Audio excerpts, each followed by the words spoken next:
we be careful what we wish for? Leader Fan Radio Network, Minnesota, and KFAN.com. 2 minutes. Was he in Minnesota when he said that, or was he in New Hampshire? I don't know where he was, but it wasn't here. Oh, okay, yeah. But what did he mean to say Minnesota, or was he actually trying to say New Hampshire? No, he was, I think, rattling off all the different states right. where they had a good run.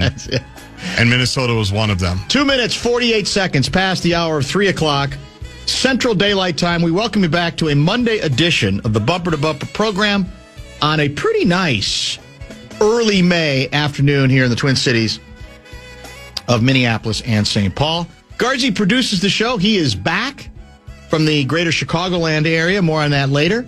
My name is Dan Barreiro, former Ink Stain Wretch, newspaper of the Twin Cities, and thank you for your participation in today's festivities. The Bradshaw and Bryan KFAN text line will be rebooted eventually after I figure out how Common screwed it up. He was trying to get me in, or no, him out, and now there's a weird verification code that doesn't even add up. So hopefully eventually we'll get the inbox going for you. I think that should be daily social media content. The text line. It should actually. Is you two trying to get in there on your own. It's amazing because I walk in and he's like, I was trying to get it to the hip cricket thing to you, but now it says I got to log back in. I said, just go. We'll figure it out. He was trying to be helpful. He was. In this case, I think he was attempting to, but I think it was actually worse than we could have imagined. We're going till 6:30 tonight. Is that correct? That's the plan. Yep. Wolves are not an early game tonight. They are the second game of the NBA playoff second round twin bill, as we like to say. Good, juicy matchup early.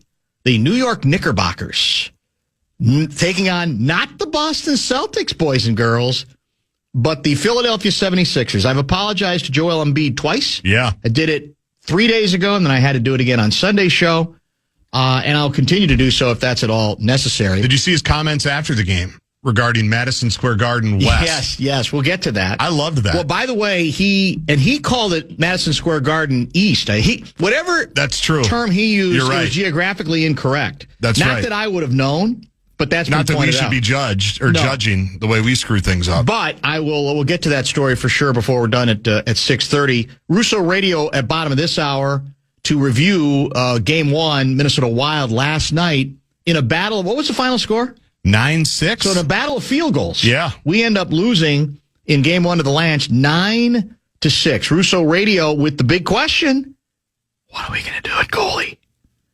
I hope he asked it. I know it'll probably drive Garen nuts. But don't you think it's fair to ask the question after the game, that game, or in the day in between?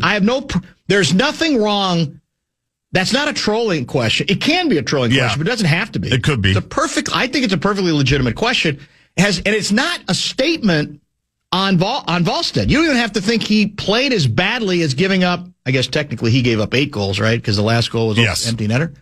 But which Heinze tried to explain, which was funny when they were talking about, he gave up a lot of goals. Yeah. But, they got the empty netters. Okay. Oh, it's only 8. Yeah, 8 then. Instead of 9. That seems like a lot that for still game seems 1. Like a lot. But anyway. That's for sure.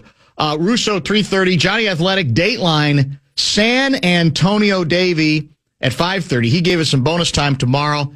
We'll get into some more injury stuff with him, including the news breaking, I think just within the past hour, that Ayo Dosunmu has been ruled out for game number 1. Dosunmu, who previously, I believe, had been listed as questionable, is now out. Anthony Edwards is allegedly in by all accounts at this point. That's the question I have. Do we want to be careful what we wish for or what we think we want tonight? Because we want the story, right? We want Anthony Edwards allegedly weeks away from participation, maybe months, gutting it out, summoning up all that strength within him and saying, bleep it. I'm going game 1, Western Conference semifinals against the San Antonio Spurs, Davey. It's inspirational. It's what we want to hear. And a lot of it has to do with the obvious. The chances that the Wolves have to win this series without him I think I'm kind of with Charles Barkley. I think they're close to nil.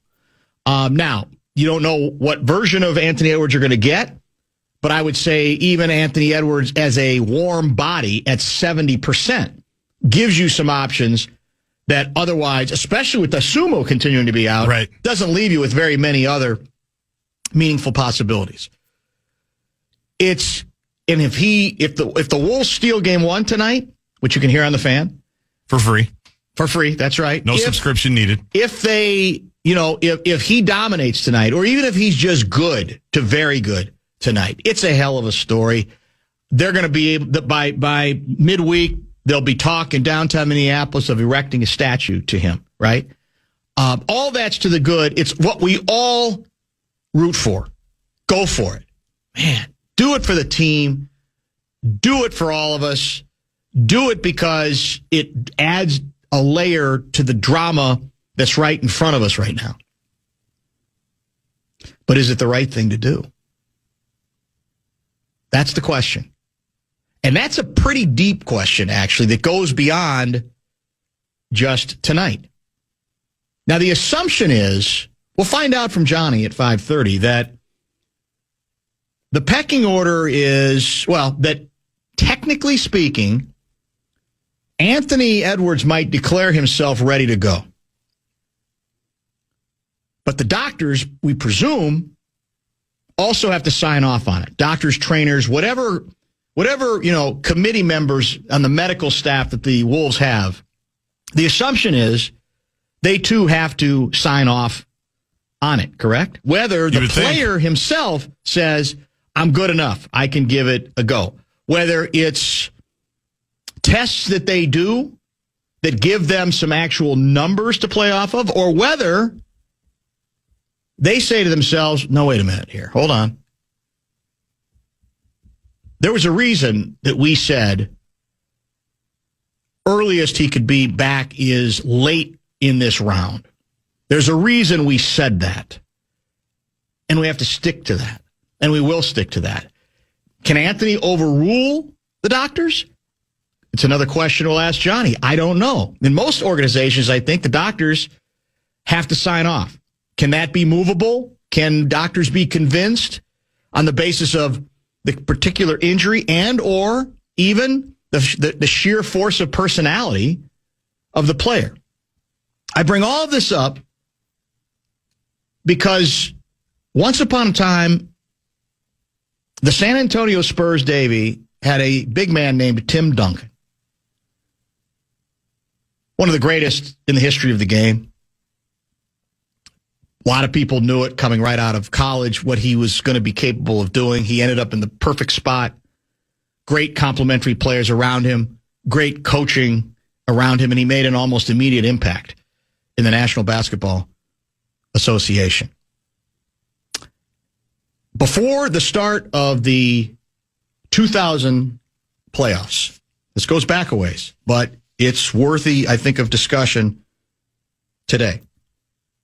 He suffered a meniscus tear. Oh, yeah. In his knee. And as the story goes, as I remember it, and I even tried to do some fact checking on it today, the doctors cleared Tim Duncan to participate in the 2000 playoffs. By the way, the Spurs were defending champions, as I recall. Didn't they win it in 99? That was a shortened season, right. 98-99. Yep, that sounds right. And as the story goes, Antonio Daniels, who, of course, is a big San Antonio Spur guy, was telling it today on radio. And as the story goes, Greg Popovich said, I'm shutting you down. You ain't going to play at all in the 2000 playoffs. Here's the quote from Pop at the time. With him, you've got an opportunity to win multiple championships if you don't screw it up. Message being, it's tempting. I want to win as much as the next guy. I know Spurs fans want to pay off on the chance of winning, going back to back. In the present, in the here and now, it's incredibly tempting because we're all competitive. We all want to see where this thing goes. But Pop said, I got to think beyond this series or any series this year. I have to think long term about what I think we can do if we keep Tim Duncan as healthy as the basketball gods will allow us. How many more titles did Tim Duncan win? 4 more, I think. I think he won 5 for his career. Yeah. And he played a long time. I think wasn't the last one like 2014? Yeah, it was a late one. Now, different. I bring up the story not to say that these are perfectly parallel. Different injury, perhaps different circumstances, and I'm not even here to say what the right approach is and what the wrong approach is. But I was fascinated by that historical precedent involving the team that the Wolves will play starting tonight. Because all the fans are going to say, go! Because we're in the moment. Media members, go! We're in the moment, right? It's the emotion, it's what attracts us to all of these games. Let's see, Spurs are supposed to be unbeatable. Let's test them a little bit. How do we test them? We got to have Edwards. In addition to what else we've been able to put together in round 1, especially if Dosunmu is unavailable, although maybe he'll play later in the series. I don't know. We'll get to that component of the story, too, because I think, frankly, there are long-term ramifications of why Dosunmu is being as cautious as he is. How much the team is in on that, I don't know. But it's a cautionary tale because, as Daniel said, everybody's going to say go in the moment. But the dirty little secret is we don't have to live with the consequences. We don't. Anthony Edwards does. The Minnesota Timberwolves do. Right? And if, indeed, worst case situation ensues and he comes back and plays and re-injures the knee and it sidelines him longer or it ends up being something more chronic and he never is quite the same player again, we're going to go on to the next guy. It's cruel business, and we will say we want to be loyal to that player, but the fact is, if there comes a point where he can't play anymore, in part because they push the envelope on this injury, we're going to go on to the next guy that they bring in. And that's why it's, I think, a very weighty decision that goes beyond what the player wants in the moment and even what the team might convince itself it wants at that particular moment as well. FanandBigDeck.com want to give you a shot to win bonus bucks. It is our national cash contest. First keyword of the week for Bumper to Bumper is rich. Go to KFAN.com and enter the keyword rich. It's not surprising. Yeah, I expected him this week sometime regardless, but I've seen him over the last 4 or 5 days doing rehab and trying to get in the gym, and it was like, man, this dude, like, he's trying to play, so we expect him to compete. He loves competing, and that's all he wants to do, so we're happy to have him when he's ready. Hopefully, he'll be ready to go. And I'm on record calling him Wolverine, so I'm not surprised. Mike Conley first and Julius Randle second in those two sound bites, reacting to the news that, by all accounts, Anthony Edwards will play for your Minnesota Timberwolves tonight. I assume that means he'll start, but I don't know. Has that been established? Johnny might be able to tell us at 5:30.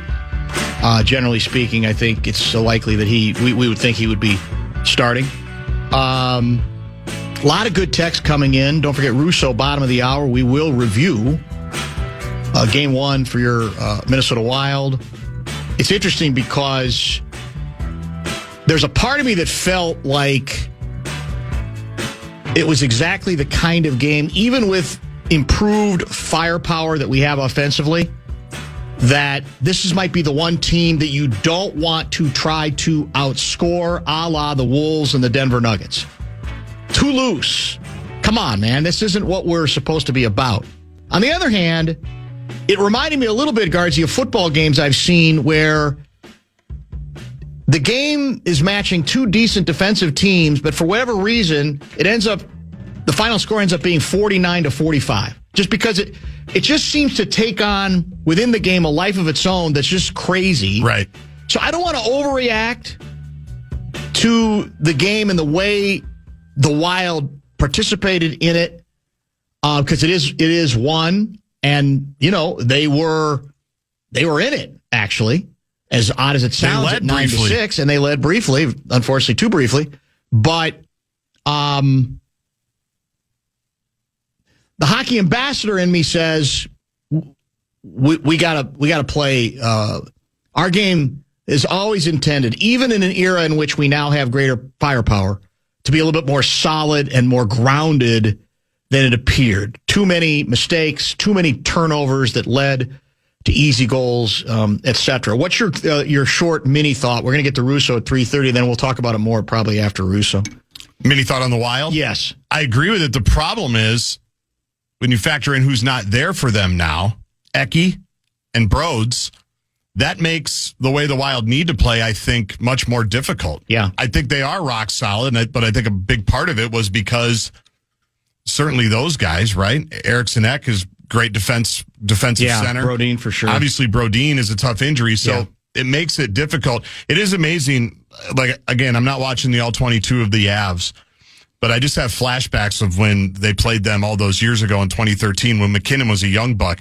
Like, how quickly they just go. Yeah. And if you let them gain speed and momentum, you are in trouble. Yeah. And they were able to win that series all those years ago because they figured out a way just to slow it down enough to play that good structure and do all of that. Will they be able to? They definitely are going to have to.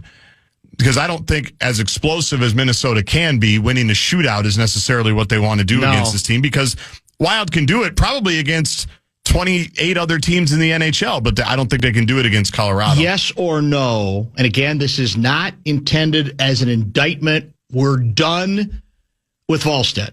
Yes or no? The Wild should start Gus Bus in Game 2. No. Keep the bus in the garage.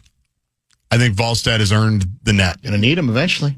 Sooner or later. You're not going to go with one guy all the way to the Cup Finals. You don't think so? Well, I think it's unlikely. A lot of teams do. Yeah. A lot of teams do. We'll get to that with Russo. I go Wally. I lean that way. The question that comes up is, if you get blown out again, like 8-5, then what do you do? In other words, if you're going to make the move, is it harder to do it down 2-0?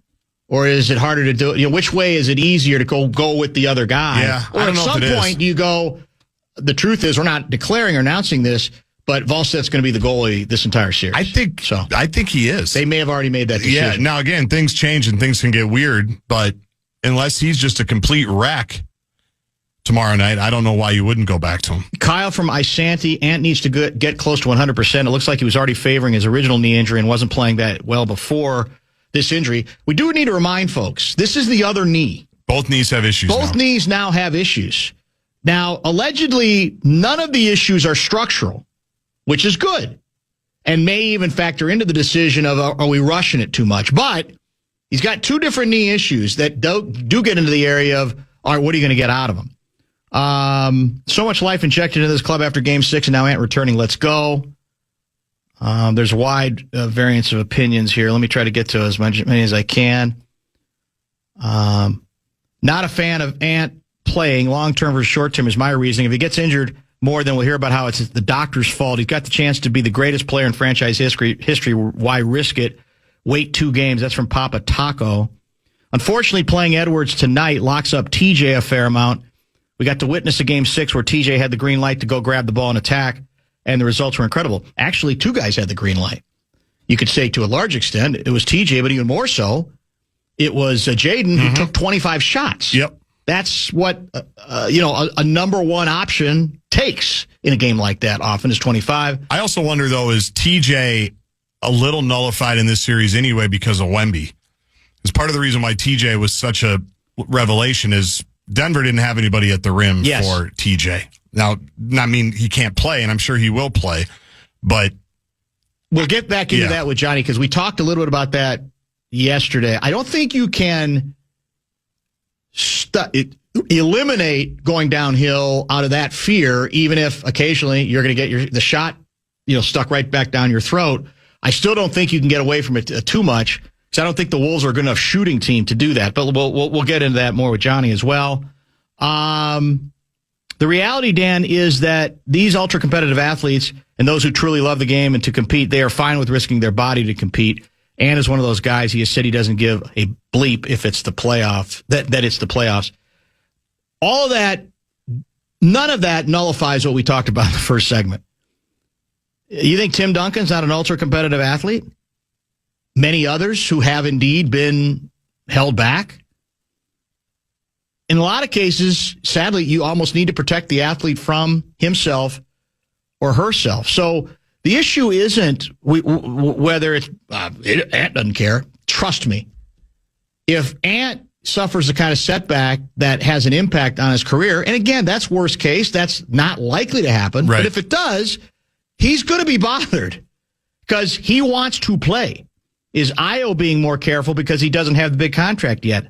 I think the answer is yes. I think that's a big part of the answer right now with the alleged calf concerns.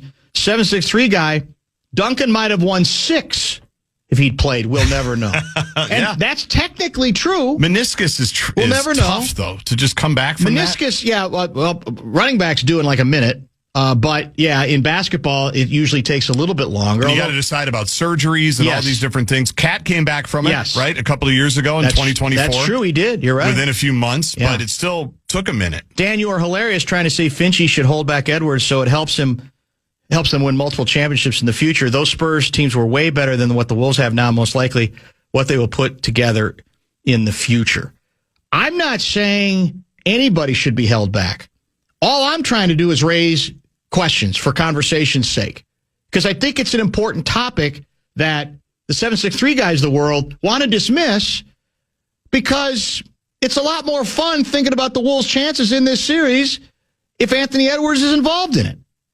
I'm not declaring he shouldn't play in any way. I know nothing about the medical side of this thing. I'm just raising it as an interesting historical precedent that is a reminder of all of these permutations that go into making these decisions. That's it. That's the point. There's an attempt here at some nuance.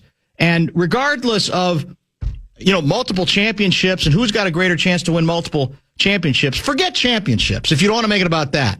Will we all agree that if Anthony Edwards misses considerable time, the Wolves are less likely to be successful than if he's available for the next 10 years? What do we think the answer is to that?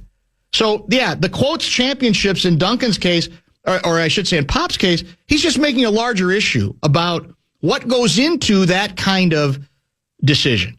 And maybe for some people, again, because there's allegedly nothing structurally wrong with Ant's knee, or either of the knees, they'll say, well, meniscus is different. Perhaps it is.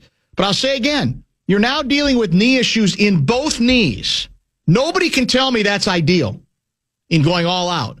And I just think it has to be somewhat under consideration. Last text for now. Dan, this is going to sound sacrilegious, but a hurt Ant that plays is not good. He sat a while and played the first game last series, and I suggest that was why they lost. When he plays, the ball can get sticky. My hope is, if he isn't healthy enough to be impactful, that he either A, sits, or B, becomes a playmaker and doesn't try to force the issue offensively. And by the way, B would be okay if indeed that becomes a little bit more of his game. Because what we talked about with Johnny yesterday was how do you, if you have struck gold potentially on Jaden, if he had an epiphany and he's finally figured out he can be more of a main offensive player to the point where Johnny and I talked about the possibility that for next year, he should be the second option ahead of Julius Randle. Can he be integrated that same way or some way similar when Edwards is on the court, given the degree to which Edwards ends up having the ball? Not because he's a ball hog, but it's because it's the way that the Wolves have been constructed. The other thing I would add to Ant not being full capacity is it shows up even more so on the defensive side, which is trouble when you think about all the different dudes, especially guards, that San Antonio Davey has. Yes. And he gets lost. He's not, understandably, if he's not feeling great, he's not going to be the lockdown defender that he has shown to be at times, and oftentimes gets lost off the ball as well. That's where it shows up actually even more, I think, when he's banged up. 100%. Wild Talk, that's coming up next with Russo. You have questions off of Game 1. Are you discouraged? Are you long series? Calm down. We can play with them. Bradshaw and Bryant, KFAN text line is 64686. We'll get the very latest reaction on the off day. The tweener day, as we like to say in the business, from Russo Radio. Dateline, Denver, Colorado. That's I think there was multiple goals on things that, we could have done a better job on. To me, that's a positive. We pushed back and came back. That's what we do. That's who we are. I think those are positives. But, you have to be on point with attention to detail against this team. And if you're not, you leave yourself vulnerable to give up chances. And we gave up some chances and they capitalized on them. So for me, a lot of the issues tonight for us are fixable. I like what Heinze said there because he managed in that one quote to deliver a message to his team that he might have already delivered privately, but to maybe even the public, that panic is not needed, even against a great opponent. But he also said, we can't be what we were. We can be proud of the fact that we keep coming back and we now have the firepower maybe to do that.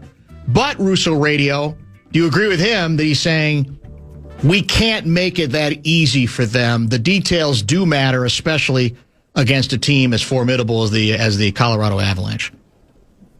Yeah, I definitely think that. I think that I think it was a little bit of a shock to the system to go from playing in 2 weeks of Dallas and preparing for Dallas for months, frankly, and then immediately come here and play that team. And they lured them right into a track meet, and the Wild aren't going to win those games. As good as the Wild have been, I mean, where they make their living is by getting pucks deep and pounding the heck out of defensemen, like the Wild did for in the first period when Marcus Foligno knocked Cale Makar out of the game. And that's how they're going to win the series. They've got to be physical. They've got to be relentless, and they've got to show an attention to details. And if they don't start slowing that team down, starting in the neutral zone, it is going to be a long series or a short series, quite frankly. So I think that yesterday could be very much, I remember talking to you after the Dallas game 1 where the Wild pounded the Stars 6-1. And I said to you, I think that it was very easily explainable by the Dallas having a week off and resting their kids and Dallas having to play in Buffalo the night before and not practicing and all that type of stuff, and that I'd expected a better Stars team in game 2. And I think it's the same thing here. The Wild on Friday night or don't even know that they're leaving the next day, and then the league did them no favors, and they didn't have a lot of opportunity to prepare for this team. And I think that we're going to see a very different Wild team tomorrow night. Does the goaltending have to be better than it was in game 1? Yeah, absolutely. I mean, look, they did, as we just met with John Hines over at the hotel, and he said, look, they did whilst that no favors, but, the 7th and 8th goals cannot happen. It was egregious. You get yourself back in the game, you take a 5-4 lead. I don't really blame him on the Devon Taves goal. It's a redirection. As he said, the puck has eyes. All right, let's even say the Makar goal at the beginning of the third period. Let's just give him that, 6-5. But then you give Kadri a breakaway, and he skates himself into the right circle and takes a nothing shot from the right circle and blows it by you. Then Zuccarello makes it 7-6 with 3:59 left. You think the Wild are going to, be able to win this game, and a minute later, Makar scores again. So I do think that Wallstedt needs to be better. Look, he got them here. He was outstanding in the first round. He's been outstanding since the Olympics. But we'll see now if they come back with him, what he's really made of, because I do think he needs to be better. You say if. Do you think there's any question on whether they come back with him in game 2?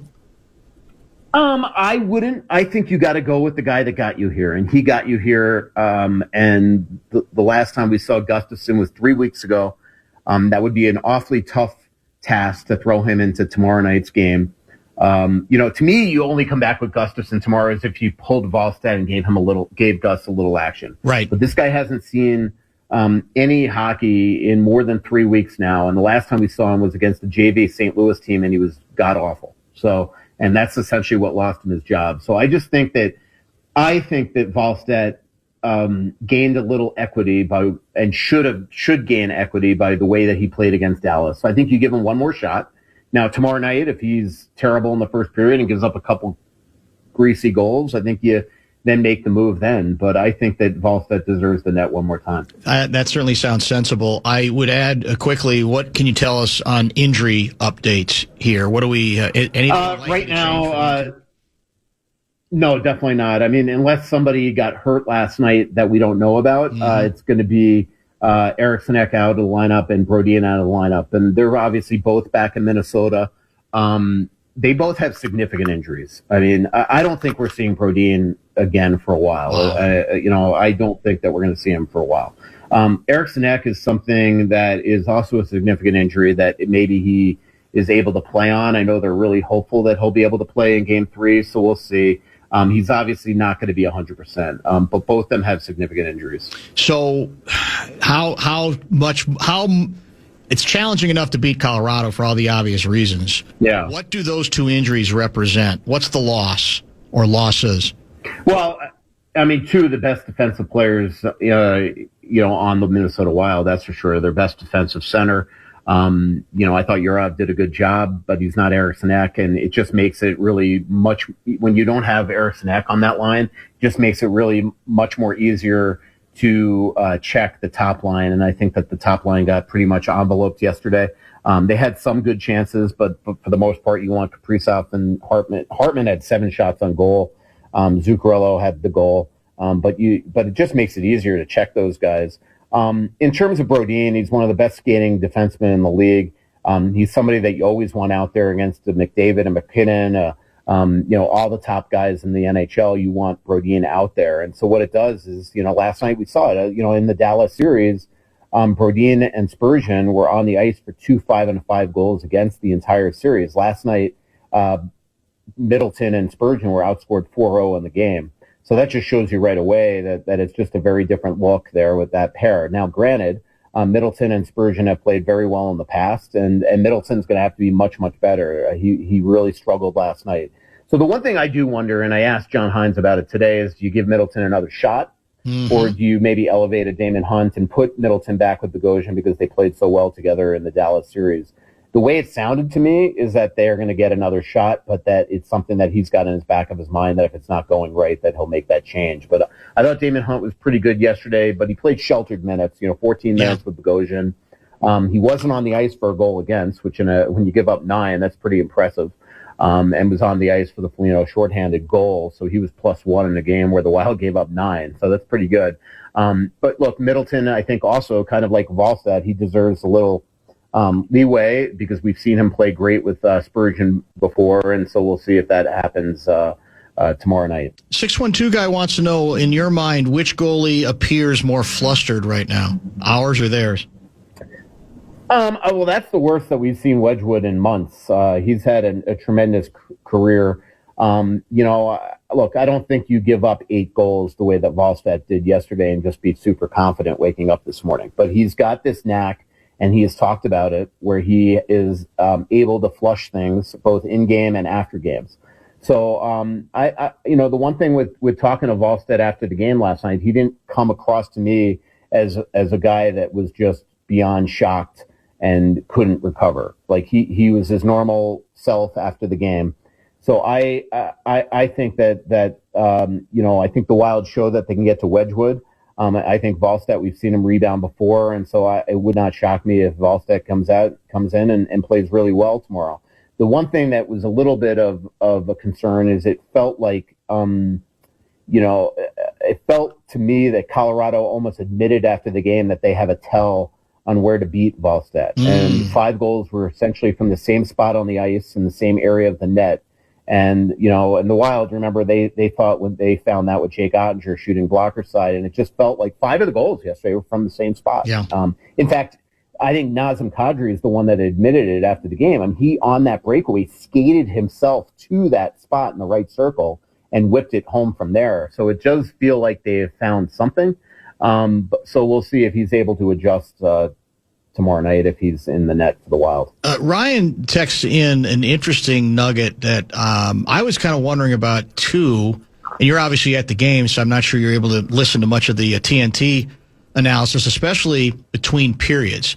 But the TNT studio analysts basically said, I'll put it the way Ryan did in his text here, the only players that were playing well yesterday were the goalies, wondering what Russo's interpretation is on this. They were just savaging the level of play, defensive play, obviously, largely on both sides, that it may have been fun hockey for people to watch because of all the scoring, but that it wasn't very well played. What do you think? Yeah, no, I think both teams were extremely loose. I think that Colorado came out with a game plan to really play with incredible speed that they were unable to do against LA. I think they realized that they were the fresher team, and I think they do realize that Dallas is just a very different team in the terms of style. And I think the Wild were caught off guard by it. But I think both coaches probably went back to the drawing board today saying this is not sustainable to play this way the rest of the series, certainly from Minnesota's standpoint. Because Colorado is so deep, all four lines, so fast, and I don't think the Wild are built that way. The Wild are built to pound the heck out of you. All three lines. The bottom three lines especially, but even the Kirill line, Kirill gets a lot of his offense off, tremendous forechecks and offensive zone cycles with Hartman, and it just is not a sustainable way. So I don't want to say the goalies played better than anybody because you don't give up 15 combined goals, 14 with the two of them in net, and play great. Especially because, Wallstedt, I'm sorry, he's got, it seems foolish to sit there and say you got to stop the 7th and 8th when you gave up 6 before that. But the 7th and 8th is what killed this team last night. The fact that the Wild rallied from 3-0 and 4-2 deficits and actually took a lead, and then he still gave up 3 goals after that and one after Zuccarello gave him a wing and a prayer there with 3:59 left. It's just not good enough, and you can't win. You can't score 6 goals in the playoffs and lose, and that'll be a quick series if it doesn't change. Carl from Lake Elmo asks, what's more concerning, the penalty kill or the power play?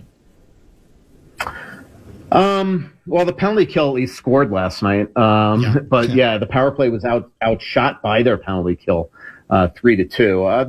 The power play hasn't been good. And last night they had another chance to tie the game and didn't do it.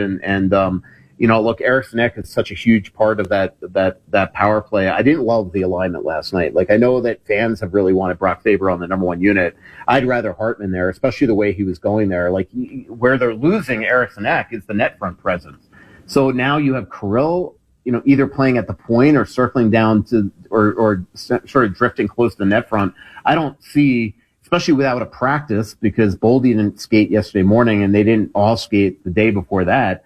To throw Faber out there with Quinn for the first time all season long, I just thought was a really bad mistake by the coaches. So it would not shock me tomorrow night, especially because they didn't practice today, unless they're going to do it on the ice in the morning and practices. It would not shock me the way that Ryan Hartman played in game 1 that you throw him there tomorrow. Ryan had 7 shots on goal yesterday, scored a huge goal, 111 draws. I think that that's the way to go, and then to have Faber back on the second unit. Is it? I don't know. It's impossible probably to answer this question, but I'm going to ask anyway.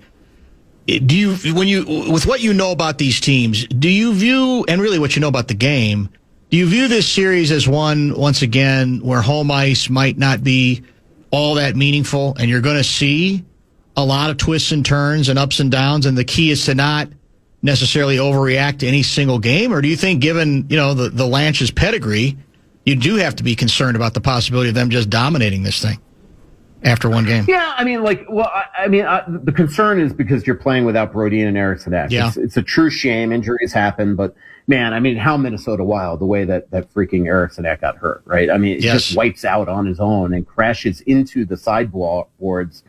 Very emblematic of the way Ryan Suter did with 5 games left in that year in Dallas in 2018 when the Wild played Winnipeg in the first round. It's just amazing. At least Suter was helped there. For a horse of a skater, the way that Eriksson Ek is to just wipe out on his own, it's a killer. But in terms of home ice, look, I covered this 2014 series, obviously two very different teams. But remember, the home team won the first 6 games of that series until the Wild came back here for Game 7 and won an unbelievable game, rallying back from a goal deficit 4 different times and winning in overtime. So in this league now, especially, I don't think home ice is the end-all, be-all. We saw it certainly in the last round where the Wild won, 3 games in Dallas? So, like, I just think that the Wild are a very, very different team. But, they're also a very, very different team without Eriksson and Brodin. So I think they're going to be a different team tomorrow. The question is that good enough when you're playing a team that was the President's Trophy winner for a reason? And remember, the Wild smoked Dallas 6-1 in Game 1 in last round, and Dallas figured it out. So I think the Wild could do the same thing and steal a split. But they have got to play a tighter brand of hockey or they are not going to win the game. Did any of you Jackals ask Heinze last night if he gave any thought to putting Gustafsson in? Yeah, Joe Smith, my colleague, did, and John gave a very nonsensical answer. In fact, his quote was, he goes, I mean, it was something like he played great. I mean, he gave up 9, but 1 was an empty netter. And I was just like, oh, boy, John, just stop talking right now. No, I thought, well, he played. I mean, look what the score was. It like we can say it was 9, but, they got the empty netter. And, I mean, their guy was in for a lot of goals against, too. I think it was dawning on him as he said it. Oh, my God, that means I'm basically saying it was all right that he gave up 8. Yeah. Yeah.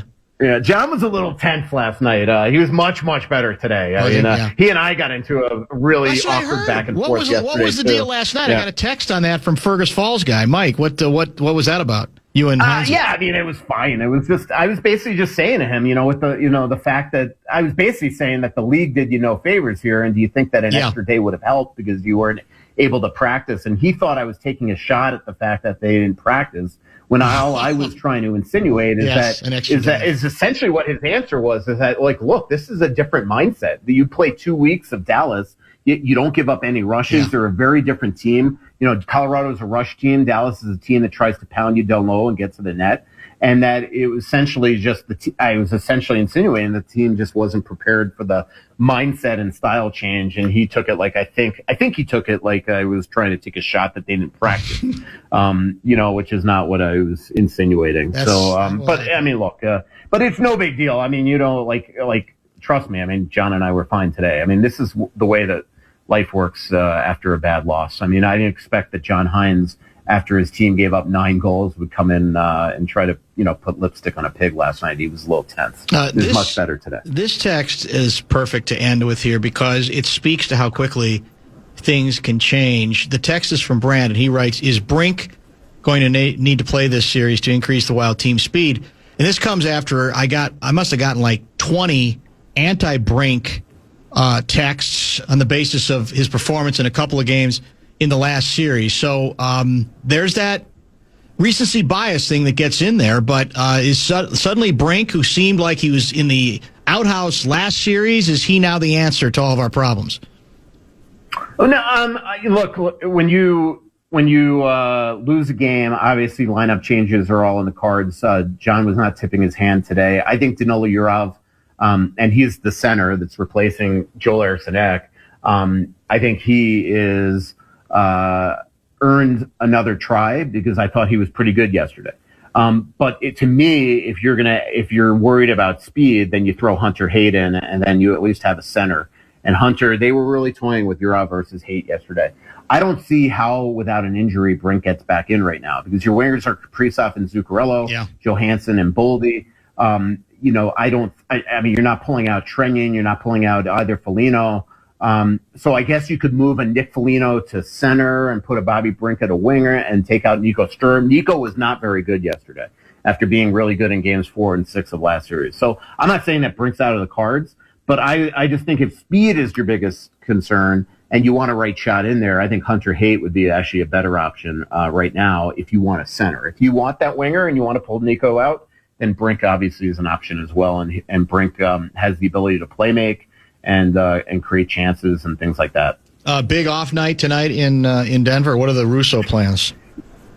Yeah, we have I'm entertaining a bunch of us writers at a local steakhouse. A former NHL player owns a piece of this place and invited me down there. So I'm really looking forward to it. I actually coincidentally ate there about a month ago, and it was sensational. So A5 Steakhouse is the steakhouse here in Denver, by the way.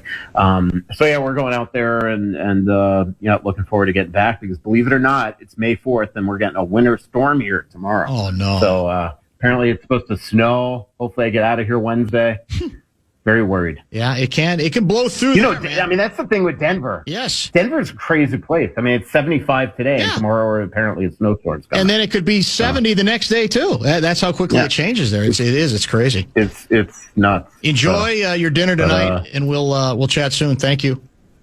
Awesome. See you. And go Wolves. I can't wait to watch it Big tonight. night tonight. Thanks, man. That is the voice of Russo Radio. A lot of people pigeonhole him and think he thinks he can only think about puck. It's much more worldly than that. He's a basketball guy. He's a football guy. He's a steak guy. He's a coffee guy. All those things. He's very, very much a Renaissance man. Lots of good texts reacting to our first hour. And this is, like I said, this is heaven for me, man. We can basically, I think, fairly and justifiably go back and forth in various ways, in various components on both the Wild game last night and what might be coming next, and the Wolves game tonight and what we might consider coming next in that series as well. My dream of a May that includes conversation about both the hockey team and the basketball team. It may not last long. We don't know. But at least for the first couple of weeks of May, we got it right in front of us.